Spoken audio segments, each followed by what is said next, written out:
کا دن ہے، حضور دار ارقم میں بیٹھے ہوئے ہیں اور میرے حضور نے دعا فرمائی، اللہم اعز الاسلام بعمر، اے میرے مالک عمر کے ذریعے اسلام کو طاقت دے، عزت دے۔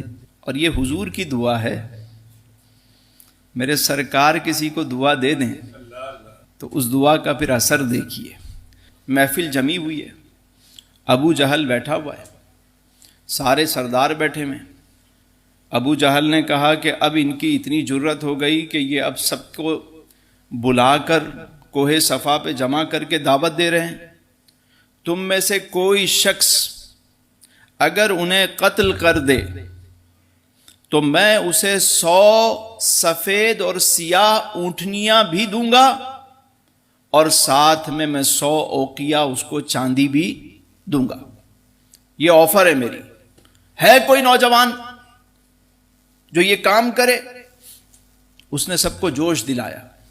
جناب عمر بھی بیٹھے ہوئے ہیں۔ جب یہ اعلان سنا تو آپ نے اپنا ہاتھ تلوار کے دستے پہ مضبوط کیا، سینے پہ ہاتھ مارا، کہا یہ کام میں کروں گا۔ اچھا، اٹھے، چل دیے۔ جمعرات کا دن ہے، جناب عمر چلے، راستے میں یوں چلتے ہوئے جا رہے ہیں تلوار لے کر۔ ایک شخص ملا، کہا عمر کہاں کا ارادہ ہے؟ کہنے لگا کہ آج بانی اسلام کا کام تمام کرنے جا رہا ہوں۔ ڈرتے تو تھے نہیں، بہادر آدمی، نڈر آدمی۔ اس نے کہا کہ تم ادھر بعد میں جانا، پہلے ذرا اپنے گھر کی تو خبر لو۔ کہا کیا ہوا؟ کہا تمہاری بہن فاطمہ بنت خطاب اور تمہارے بہنوئی سعید دونوں مسلمان ہو گئے ہیں۔ کہا بھائی تمہارے گھر والے مسلمان ہو رہے ہیں، تم وہاں جا رہے ہو، پہلے گھر میں جا کے خبر لو۔ فوراً ادھر مڑے بہن کے گھر کی طرف، جا کر دروازے پہ زور زور سے دستک دی۔ اچھا، اندر بہن قرآن کی تلاوت کر رہی ہے، آواز آ رہی ہے، پہلے سنا تلاوت کو، سمجھ گئے کہ یہ قرآن پڑھ رہی ہے، یہ تو وہی باتیں ہیں، وہی چیز ہے۔ غصے میں آ گئے، زور سے دروازہ بند۔ ادھر بہن نے جلدی سے ڈرتے ڈرتے دروازہ کھول دیا، اندر گئے۔ ہاتھ میں جو نا کمان تھی، سیدھا جاتے ہی بہن کے سر پہ دے مارا، بغیر کچھ پوچھے ہوئے۔ بہن کے سر سے خون بہنے لگا، اور پھر 2-3 اور مارنا شروع کیا، تو اتنے میں بہنوئی آ گئے چھڑوانے کے لیے۔ ان پہ یہ پل پڑے، تو بہن بھی تو حضرت عمر کی تھی، خون تو ان میں بھی وہی تھا۔ کہنے لگی عمر سن، تو چاہے ہمیں جان سے مار دے، لیکن کوچائے مصطفیٰ کریم پہ جو قدم ہمارے اٹھ گئے ہیں وہ واپس نہیں آ سکتے۔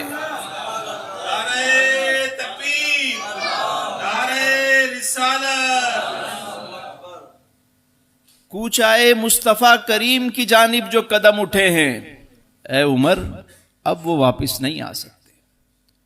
میں اپنے بہنوئی کی طرف دیکھا، انہوں نے کہا کہ میرے ٹکڑے ٹکڑے کر دو، اب میں دین سے پیچھے نہیں ہو سکتا۔ حضرت عمر تھے تو زیرک آدمی، سمجھدار آدمی تھے، سوچنے لگے ایسا کون سا دین ہے جس دین نے ان کے اندر سے خوف ہی ختم کر دیا ہے۔ یہ جو کلمہ ہے انسان کو بے خوف کرتا ہے، مضبوط کرتا ہے، یہ خوف اس کے اندر سے ختم ہو گیا۔ یہ ایسا کون سا دین ہے کہ جس پر یہ جان قربان کرنے کے لیے بھی تیار ہے؟ تو تھوڑی دیر جب غصہ ٹھنڈا ہوا، بہن سے کہنے لگے اچھا جو تم پڑھ رہی تھی وہ مجھے پڑھ کے سناؤ۔ بہن بھی حضرت عمر کی تھی، فرمانے لگی یہ پاک کلام ہے، جاؤ پہلے پاک ہو جاؤ، طہارت حاصل کرو۔ حضرت عمر گئے، نہا دھو کر واپس آئے، اور بہن نے جو ہے وہ سورہ طٰہٰ کی تلاوت شروع کی۔ ادھر حضرت عمر زار و قطار روتے جا رہے ہیں۔ یہ جو رونا ہے نا، اور رونا بھی اللہ اور اس کے رسول کی خاطر ہو تو یہ اندر سے دھلائی کرتا ہے، صاف کرتا ہے۔ دل کی صفائی کا راز جو ہے نا، بس یہ آنسو ہے۔ آپ کسی چیز کو بھی دھونا ہو، آپ واش کرتے ہیں نا، دل کو واش کیسے کریں گے؟ دل پہ زنگ آ گیا، دل پہ کمی کجی ہو گئی ہے، دل سیاہ ہو گیا، اس کی دھلائی کیسے ہوتی؟ اس کی دھلائی صرف آنسوؤں سے ہوتی ہے. کس سے ہوتی ہے؟ یہ روتے ہیں تو وہ اندر دل صاف ہوتا ہے, دل ہلکا ہوتا ہے. اور حضور کے عشق میں رونا, یہاں تو لوگ دنیا کے لیے رو رہے ہوتے ہیں, یہاں تو اپنے اقتدار کے لیے رو رہے ہوتے ہیں. رونا ہے تو اللہ اور اس کے رسول کی محبت میں روتے رہے.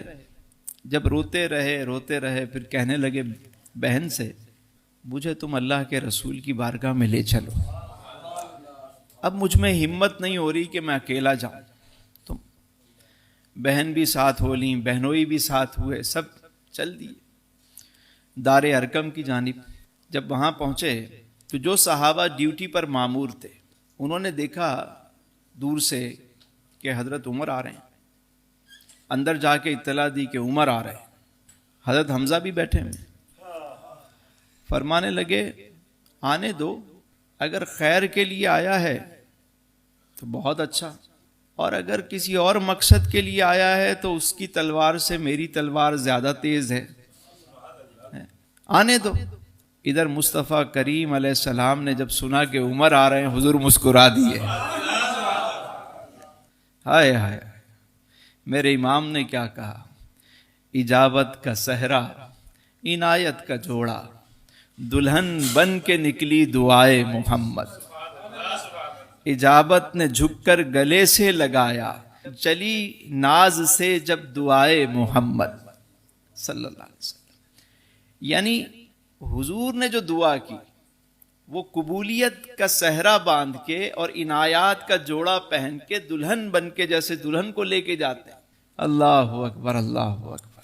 حضرت عمر جو تلوار لے کر چلے تھے, جب آئے حضور کی بارگاہ میں تو سر جھکا ہوا ہے.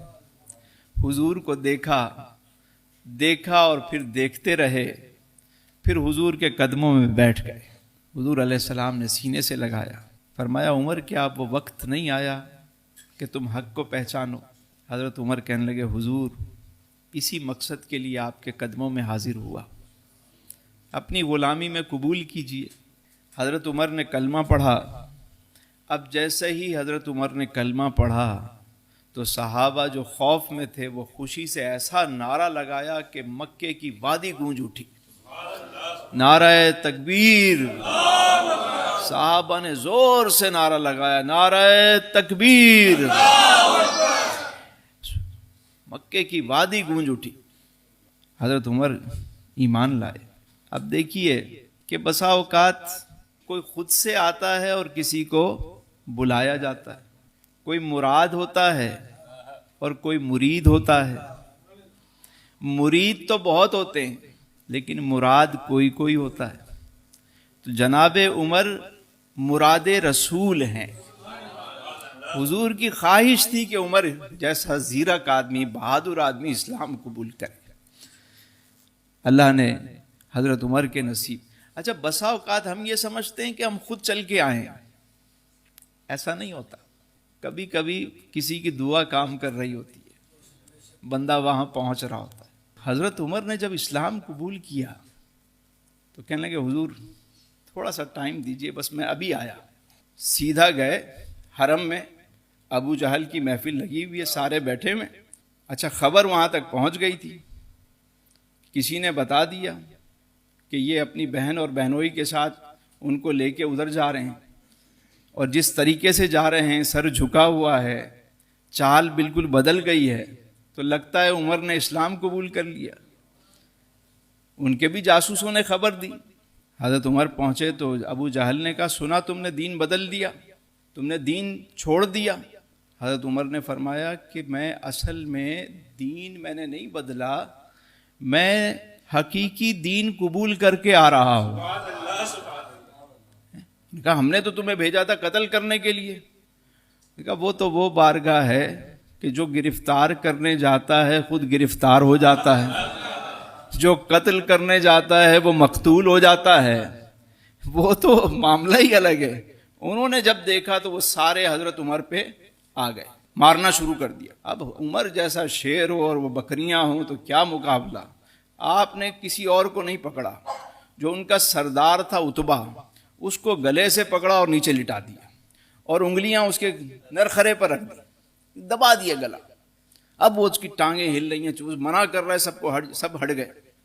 آپ نے جب دیکھا کہ وہ بالکل ہی ختم ہونے والا ہے تو ہاتھ چھوڑ دیا، کھڑا ہو گیا. وہ فرمایا کہ یاد رکھنا، آج کے بعد اگر کوئی دین کے معاملے میں آگے آیا بدتمیزی کرنے کے لیے تو اس کا پالا مجھ سے پڑے گا، اور پھر جانتے ہو میں تمہارا کیا حشر کروں گا. سب پیچھے ہو گئے. حضرت عمر ان کو سمجھا کے پھر گئے واپس حضور کی بارگاہ میں. لیکن جب کوئی شعر آتا ہے تو پھر ایسے ہی آتا ہے نا. کہنے لگے حضور ایک بات بتائیں، کیا ہم حق پہ نہیں ہیں؟ میں کیوں نہیں ہے؟ کیا ہمارا دین سچا نہیں ہے؟ کیوں نہیں؟ تو حضور پھر ہم چھپ چھپ کے عبادت کیوں کریں؟ چلیں آج ہم حرم میں جا کے جماعت سے نماز ادا کریں گے.